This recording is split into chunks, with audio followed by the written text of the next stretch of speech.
Welcome to the Real Estate Espresso Podcast, your morning shot of what's new in the world of real estate investing. I'm your host, Victor Monash. This is the weekend edition where we interview notable people from the world of real estate investing. Today's no exception. We have a great guest, but first, a quick thank you to our sponsor. One of my friends in the real estate space, Rod Cleef, is hosting another one of his live events in Denver, May 17th to 19th, and it's all about multifamily investing. Rod was my guest on yesterday's show. If you haven't listened to yesterday's show, definitely go check it out. If you've never been to one of his events, you've got to go. And I highly recommend you do. I've got a discount code that will get you $100 off the ticket price. Go to rodsbootcamp.com and enter the code ESPRESSO at checkout. That's rodsbootcamp.com and enter the discount code ESPRESSO to get $100 off your tickets. We are back here on the weekend edition. We interview notable people from the world of real estate investing. We have a great guest today, all the way from the Great White North. Welcome to the show, Kyle Humphreys. Thank you for having me, Victor. Happy to help with the podcast. So, Kyle, you're involved in projects that are a little bit different from most real estate investors and most real estate developers. You're working in an area where you cannot dig a foundation because the ground is frozen. That's correct. I am working typically in Iqaluit, which is the capital of Nunavut in the high Canadian Arctic. So what happens in that kind of an environment? I have all kinds of questions. We're dealing with sub-zero conditions. We're dealing with permafrost. We're dealing with infrastructure that may or may not be there. What are some of the biggest challenges? Well, I'd say in previous history, the biggest challenge is that, you're correct, you can't dig a foundation. So the ground there is either on bedrock or it's frozen and essentially just as strong as bedrock. So what engineers have had to come up with are different ways of supporting structures without basements and being able to support them as well as keep them heated without degrading the ground that's frozen below. So what typically happens is structures are raised off the ground by drilling or hammering in deep piles into the earth. So that'll keep buildings elevated above grade, as well as other creative ways of doing it are to keep the ground frozen. So if you have to build a slab on grade, for instance, you can keep the ground below cool by running coolant lines. So I think one of the challenges is that this type of construction is very expensive. And so developers will have to look at what the economics are when they're building in the north. Whether you're building in the Canadian North or in Alaska, I imagine the issues are pretty similar. Talk to me a little bit about working in these remote communities where you don't have necessarily a complete municipal water supply. How do families actually build a village? How do they build a hamlet and actually subsist year-round in these extreme conditions? So typically, because a lot of these hamlets are small and they don't, and they are digging in or working in the frozen ground, they'll actually resort to having trucked services. So they'll typically find a freshwater source above ground, whether it's a freshwater lake, or they'll build a reservoir in the community and pipe in fresh water. They will have a water treatment plant that will purify the water and filter it just like it would in any other municipality, but they'll deliver it to each home by trucks and building. And so homes will typically have a polyethylene or a metal holding tank within the home that gets filled a couple times a day. And same with the sewage. They'll have a sewage tank, much like an underground septic, but it's above ground and has to be insulated and heat traced, which is basically running electricity through the tank to keep it warm. And so they'll truck water to the homes, and they'll also have a sewage truck that would come and pump the sewage. That's how they deal with it in some of these smaller communities. So these smaller communities are hundreds of miles from any infrastructure. Where do they get electricity? Are they coming in on transmission lines? Are they generating it locally? How's that work?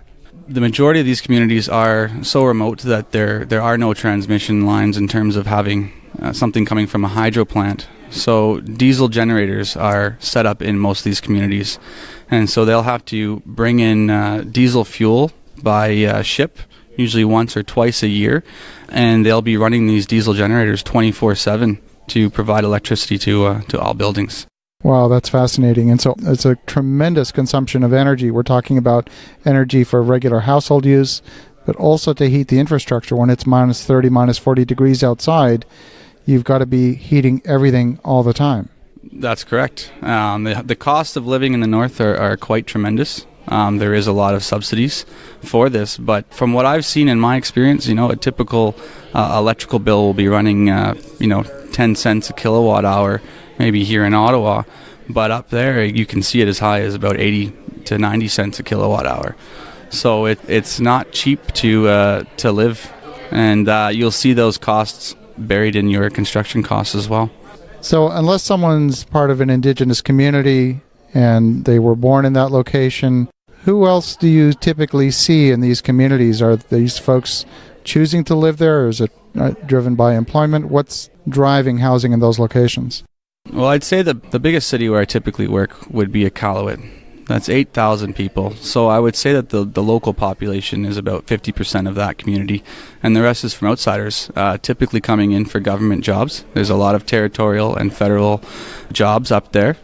There's some small local businesses starting to spring up, but I'd say a lot of that is driven from providing healthcare, providing education to a lot of the local population. The funds for investing in these communities, I imagine a lot of it's coming from the government. What about, have you run across any private investment going on in these communities? So what I've seen recently, this territory has a land settlement claim that the Inuit with the local population have entitlement and ownership of this land, and so they have created economic development corporations who are Inuit owned by the people for the people, and they are investing heavily in Iqaluit and other parts of Nunavut. The most recent investment that I can think of is Iqaluit really has a hotel and housing crisis right now, and so one of the hotels was recently shut down, making it virtually impossible to get a place for even myself when I have to travel up there. And so the local Inuit corporation has invested heavily in building a brand new hotel and conference center. So they are developing a portion of the city that is their own land. They're building the main floor as a steel structure, but they're shipping in modules for the remainder of the high-rise from China. So they're getting creative with how they're building. Wow, that's fascinating. What's been one of the most powerful lessons for you working in the North? I understand you've been there quite a few years. Things take time. I heard you talk earlier at the Oreo conference that sometimes you plan for a 6-month job and really there's only 4 weeks of work. There it's a big time reality because you're waiting for long lead times to ship items up. Everything comes in by boat. So companies will ship materials to Montreal, Canada, and then they'll put them on a boat for a 1 month to 2 month journey to some of these communities. You're sitting around waiting for this to come, and once it comes, you're stuck with a very short construction season because of the temperature. We're getting minus 50 in the winter and also very little daylight. So you've got a short window to get a lot of work done. So we typically plan a 1-year project that would be typical down south. You have to plan for 2, maybe even 3 seasons to get it done. Wow. Talk about challenging conditions. So what are some of the biggest needs that you're seeing in these communities? Housing is one of them, if we're going to talk about the real estate aspect of this. The other is water. So what fuels development right now is access to water, and there is a lack of it, surprisingly. And so development permits are based on how much water the community can deliver to site, and that limits how many service lots they can provide annually. So there's quite a housing shortage, but it's creating a huge demand and very little supply. There was a housing development recently that provided a number of extra service lots, but because of the amount of people wanting to develop these lots, they had to resort to an auction to actually decide who could build on these lots. Wow, that's fascinating. What drew you to working up in the north? A sense of adventure and crazy tolerance for cold weather. As a young guy, I had traveled to Australia, took a year off, resigned from my engineering job. When I decided to come home and make a bit of money, I knew I couldn't work in an ordinary job anymore.